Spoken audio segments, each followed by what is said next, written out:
You're a hostage. You're being held by terrorists. All right, I love you. I love you. Sometimes in the black community, or maybe it's just a jail thing, but if you refer to somebody as being quote unquote on ass, ONASS, you say, oh, Green Soldier or Deep Patel, oh, he's on ass.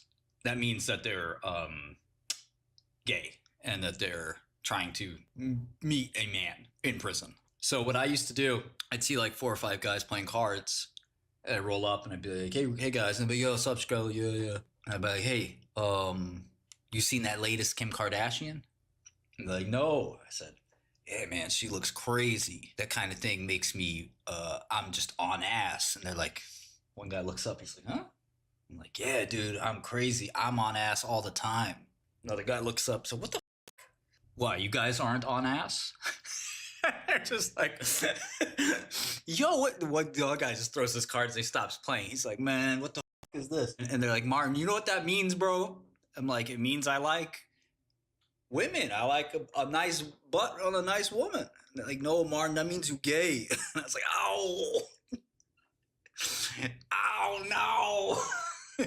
And this guy, how long you been going around telling dudes you on ass? I'm like, about 2 weeks.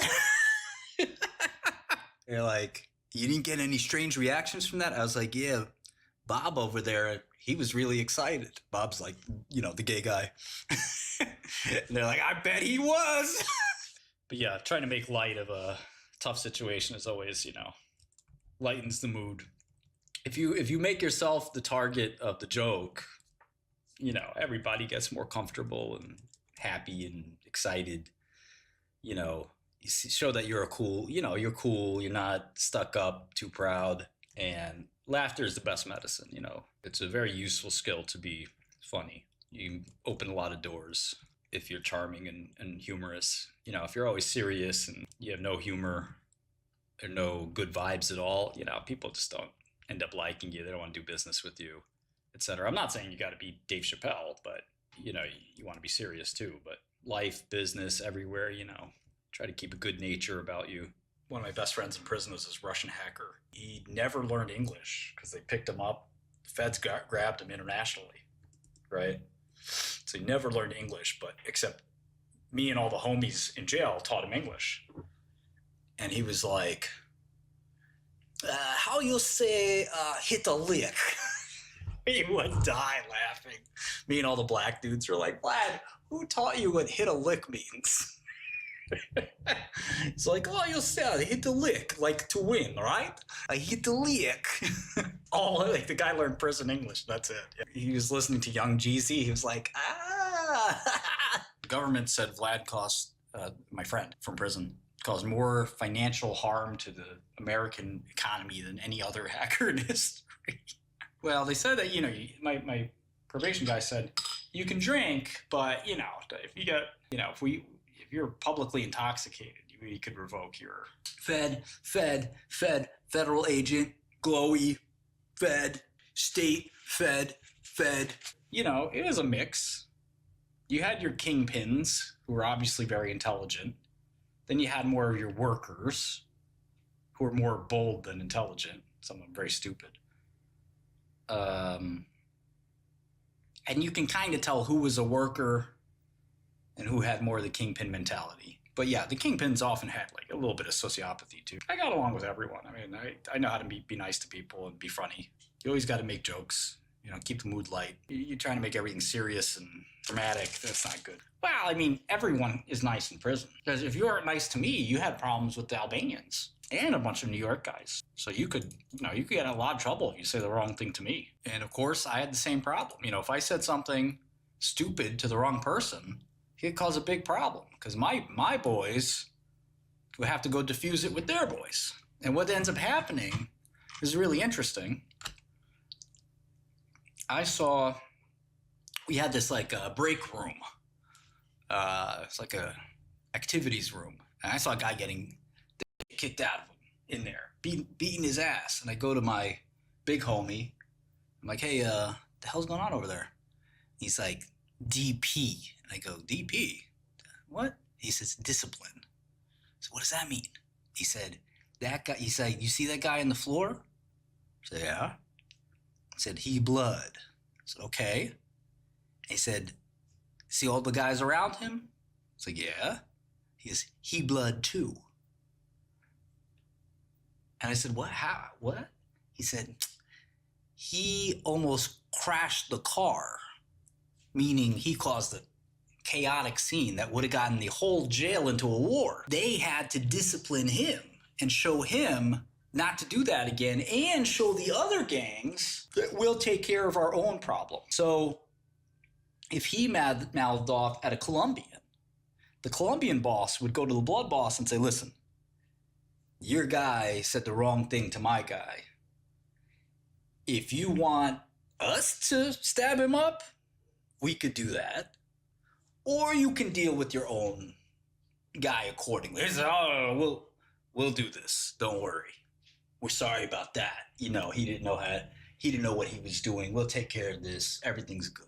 Oh, there's so much diplomacy in prison politics, we called it. I mean, yeah, more gossip than a damn, just massive amount of gossip, massive amount of politics and just constant bickering. I don't like that kind of culture. Everyone romanticizes it in music and film, and there's nothing really great about it. There's not, okay, so in terms of the gay stuff, I see a lot of people, people are always interested and fascinated in this, and they really shouldn't be. I mean, there's nothing cool or funny about rape. But what's interesting is that, and this should be obvious, that there's a lot of gay people in prison. You know, the same way 10% of people are gay outside of prison, 10% of people are gay in prison too. So there's no shortage of people who want to be with each other in prison. So nobody really needs to do it forcefully. If there's just plenty of people that are just gay and they don't care. And in fact, there's sort of this reputation, we'll talk about that in a second, Theo. There's sort of this reputation especially among DC prisoners, that they'd be gay for the stay. So DC prisoners would be on the DL, they'd be on the down low. Theo, yeah, so about half the prison staff is women. You know, look, as a guy, you're looking at these women, and one out of, just like any other distribution of men, women, or anyone else, 10% of the most attractive people are really attractive. There's the top 10% of the prison staff. There's probably 1,000 prison staffers and 3,000 inmates. You know, there are a lot of, not a lot, but there are plenty of attractive women in there. But, you know, if you try to, it would not be smart to try to approach these women. And also, because you're in jail and you've been away from society, your mind starts playing tricks. A person that you think might be a 10, maybe they're actually a 7 or a 6. There was one very, very pretty lady. And I just, what can you do? I mean, every single guy in the prison would think about that. I mean, we couldn't. There was a funny story, and I don't think this is true. I think it's more apocryphal, that there was a prison guard, a woman who was very promiscuous, and there was basically an outbreak of herpes in the prison. And everyone was wondering, how do these guys get herpes in here? Food was god-awful. So yeah, I was able to talk to my dad every day almost. Yeah, I ate prison food like everybody else, of course. To eat a little bit better than others, but Burger Day, the black dudes referred to it as White Boy Wednesday, because we would go crazy over the burgers. They're so bad too. But Thursday was Chicken Day. Let me tell you, Chicken Day was lit. Everything in prison is about respect. You know, you got to respect each other. Never got into a fight, thankfully. Probably 1 or 2 close calls, maybe 3. But, you know, nobody wants to get into a fight if they can help it, because a fight means you go to the shoe, and no need to pay for protection. I'm Albanian. Albanians are extremely deep in prison. Albanians are overrepresented in prison, like 10 to 1. I mean, of course, I'm Albanian. So, of course, I had to run with the Albanians. There wasn't a choice. I don't think you understand the way Albanians work. It's a very tight community. Now, Albanians and Italians ran together, but also separately. It was complicated. Jews had their own clique, too. It wasn't powerful, but Jews had a small clique. Yeah, unfortunately, I had to do a low instead of a camp. There were some international prisoners. Muslims had a pretty strong group, and Muslims would take rats. These are prison informants, criminal informants. 𝗏𝗏 was well known, yeah. I see. Sam Bankman went to a damn camp. You'd have a couple of Indians and a couple of Asians. Well, Doge, what you could do, you're always going to be part of some group, okay? Exactly. Mr. Twister got it down. You actually went to prison as well. So if you were, I didn't like the DC black guys at all. They're really just wild. Now that's a stereotype. You know, there's a couple of nice ones too, I'm sure. I like the New York guys. But that's the thing. If there's there's kind of a white car as well. Some people call it the solid white guys. Solid means you did not serve as a informant. Yeah, informants are basically the lowest of the low. Tell me about the Rust update for Fanta. The area. So there were two weird gangs, and they didn't make it to my risk level. In the medium and the penitentiary, there's something called AB, which is Aryan Brotherhood. And we heard a famous prisoner who was just pardoned or commuted, somebody you guys may have heard about in the news. Somebody was forced basically to go into the Aryan Brotherhood. That story should stay in prison. But the other group, which I had no idea, never heard of this gang in my life, was called Dirty White Boys. It's weird. Dirty White Boys. Go figure. So there are some gangs that are prison only, which is fascinating. No, Albanians are not Aryan Brotherhood. Now, the weird thing is, well, they force you to do it. They basically are like, hey, buddy, are you white? Well, if you're white, you better be proud of it. And you're like, yeah, I'm proud of it. They're like, are you really? Because if you want to roll with us, you gotta be real proud. That kind of stuff. You know, Big Herc, let's go. Yeah, it's. I mean, you got a life sentence. Now I didn't have to handle. I didn't have to deal with that. In the low prison community, Fonzie, you'd be fine because you're a European guy. So there was a European group of people. I don't know how many Germans we had. I'm trying to remember. But, you know, we represented kind of the European contingent. There were a lot of guys who were expats. I didn't have to worry about a lot of stuff. Now, I wasn't in a camp, which would have been even better. I was in a low. But at the medium and at the penitentiary, you're talking about a lot of violence, some sexual violence, although, again, less than you'd imagine.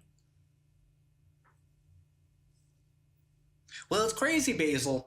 You know, you'll have people in prison, they'll have a plant, right, that they're taking care of. And if somebody with that plant, you can get killed over that. There was a guy, we have a term called institutionalized. And that just means somebody who's been in prison so long, they don't even know what the real world is like. And I think the guy's name I'm thinking about was named Shakur. And Shakur had these crazy eyes. He was a black dude, converted to Muslim. And if you went into his cell and didn't wipe your feet, he would take that like super personally. And it's like, look, the jail's dirty.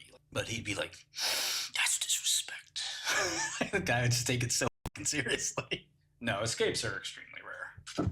Some people do it up for their birthday. We got a Maurice enjoyer. Jail did not make me racist. Jail opened up my eyes a little bit to the plight of the urban community, which I already knew about, but it really reminded me how lucky I am and how important parents are. Because the thing about jail is the poor white people are very similar to the poor black people. It's not a race thing. It's a poverty thing. No, I don't think there were too many Polish guys. We had a Bulgarian. We might have had a Polish guy. No, not too many Irish guys. One, every now and then. There was one guy who I liked who was Irish. Yeah, he had a couple Boston guys. Yeah, there were some wealthier guys for sure. I had a lot of cellmates over time, some good, some terrible. There were definitely some gym rats. Somebody asked earlier. There was guys that were 300 pounds, 100% muscle. That's all they would do. Partially There was filled. a rat, you know, an informant, Order black partially dude, filled. and he went Order Muslim filled. for protection. And then he was caught in the showers on ass. On the one hand, they kind of take Order anybody. partially filled. It's haram. Strictly haram. That's haram. Immediate ass whooping. It's about as haram as it gets, Tristan. You know, jail politics are weird, man. It's not that Order clear. I think 𝗏 makes some of the most intelligent music I've ever heard. When I heard this album first, it's more than 10 years old now, I think. Yeah, 15 years now. This album Wildlife is one of the best albums I think ever, musical albums ever made. And he basically it's these stories. Each song is a different story about people from their hometown, which is, you know, some poor city near Michigan. You know, that song's kind of like the crescendo of the album, but it's very emotional. And I've just never heard music like this. Well, the last time I felt like this was when I listened to Eminem's album. I saw Eminem on TV. I knew he was popular. I never heard his music. And finally said, you know what, let me see what this is all about. I just was starting to work for Jim Cramer. And the Marshall Mathers LP came out. And I said, I was buying rock CDs, and I said, let me take a look at this. Let me buy this too. And I put it in my CD player, and I said, what the hell is this? This is the craziest thing I've ever heard. I've never heard music like this. And I'm listening to it, and I'm like, I don't know if this is genius or what is this? And, you know, it turns out it was genius. Yeah, exactly, Nexus. When I heard that, and I said, there's no way I can listen to it. And as I listened to more of it, I said, this guy's kind of a genius. It wasn't vacuous, like WAP is very vacuous, right? It's just empty. Eminem had incredible depth. His dictionary was just not only his technical skill, and you listen to Stan, one of the best songs ever written.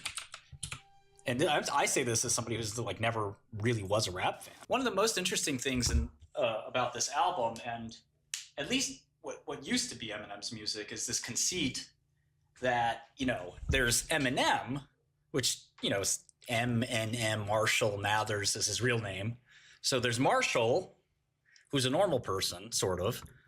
And then he becomes Eminem sometimes. And I think for all of us, we have that part of us that's, okay, these are my darkest thoughts. I don't share these with other people. If I did, I might lose my job, or people might think of me differently. But this is me in my darkest, craziest moments that I don't share with others. And I'm going to take those and put those on tape. And and then there's Slim Shady, right? Yeah, so there's all three of them, I guess. So yeah, this panoply of characters. Wu-Tang Clan did that a little bit too. They tried to sort of have that literary sense to them. And again, you know, Eminem wasn't a trained classical writer like myself, but, you know, was sort of able to sort of stumble upon rhetorical devices, meter, things like that, just naturally. Pretty incredible. My dad was the philosophy guy. I'm not a philosophy guy. My dad liked Kant, Deleuze, Schopenhauer, Aristotle, and Greek philosophy. I like like Searle. I like more modern. Yeah, I would imagine if Eminem were in a different world, he'd be a scientist or something crazy like that. I mean, he probably has some psychiatric problems that would limit him there, but you know, I would imagine he's a super sharp guy. But again, you know, the funny thing is, you know, after this album, he maybe during and before as well, but he basically became an alcoholic / drug addict. That's sort of the irony. Kurt Cobain had to go through the same thing, blowing up. And Eminem miraculously sort of recovered his career, and his abilities actually somewhat improved. I don't know what torturous journey he had to go through for that, but sounds like it was a pretty good chance he could have died. Really crazy story there, but incredible talent. I mean, that kind of talent is. I used to be very interested in meter, literary meter. You know, Shakespeare did the exact same thing, and I studied Shakespeare basically my whole life. If you really want to see Eminem's true skills, there's something called Rap Olympics. There we go. This is from a long time ago, and he basically this was the 8 Mile. This is what inspired 8 Mile, but it was actually real, and he actually is like that. He did, you know, he can come up with these things on the spot, which is, you know, incredible. But the problem is these recordings are very lo-fi. Like I said, I mean, if there was a high fidelity reproduction of this, I would pay like $100,000 or $500,000 for it, or an old Eminem demo tape or something like that. That's the kind of music I collect. Yeah, so, you know, things like this circulate around the tape trading scene. There's a whole world of tape trading and secret dealings that I used to be / still am in, hence the Wu-Tang album, sort of the culmination. But many things trade in the underground circuit between people who, you know, like to collect these things. I had the old Blink-182 demo tapes still packed away somewhere in my mom's house. Old Foo Fighters demos, huge amounts of unreleased brand new. You know, a lot of these musicians, they make 5 to 10 to 20x the amount of music that they actually release. And it used to be that there was quality of that music was similar to the quality of the produced music. Now things have changed quite a bit, where music is so overproduced that, you know, basically the product that comes out is the product that comes out, and that's it. It used to be that like the Beatles would rent a house. They'd just sit there for a week and just play music and write songs. They'd write 200 songs. And they picked the best, you know, 20 songs. Billy Corgan wrote like 200 songs for Melancholy and the Infinite Sadness. And they got it down to 32. Yeah, I still have some of Kurt Cobain's stuff. Yeah, you got it, Alva. And look, not every one of those songs that didn't make the album were that great, but, you know, they're still interesting to listen to, especially if you're a fan.